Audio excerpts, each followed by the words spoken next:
it's Jay Monroe, and I just wanted to take a few minutes to share with you something that I ask my clients to focus on in our first couple of sessions of coaching, and that is accountability. It's very important for us to understand that in order for us to see improvement and movement in our lives, we must hold ourselves accountable. We're so busy holding ourselves accountable to our bosses, to our spouses and significant others, our children, everybody except for ourselves. When accountability definitely can be very productive if we're true to ourselves. And what I mean by that is if we're honest with ourselves. In reality, accountability is honesty. So being able to say, I know that I'm weak in this area and I need to improve.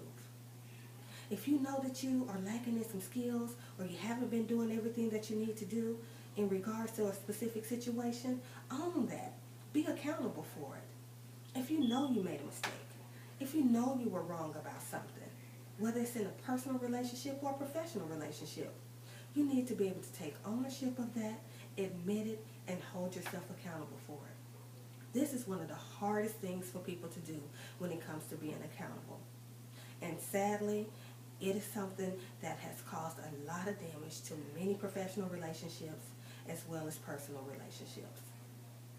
So as you start to think about how you want to start holding yourself accountable and stepping into that self-evaluation phase, get comfortable asking yourself the hard questions.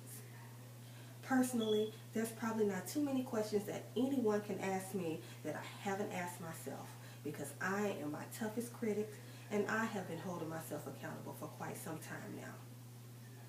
So instead of asking yourself the questions that begin with who and why, start asking yourself the questions that begin with what and how. The who and why questions generally lead to a bunch of excuses and pointing the finger at other people, laying blame on someone else. But on the other hand, the what and the how questions will lead you to solutions. And that's what we really want. That's what everybody is pretty much aiming for, looking for those solutions that will help us to be better people, help us to be awesome in our profession, help us to be better in our relationships, and whatever else it is that we're trying to hold ourselves accountable for.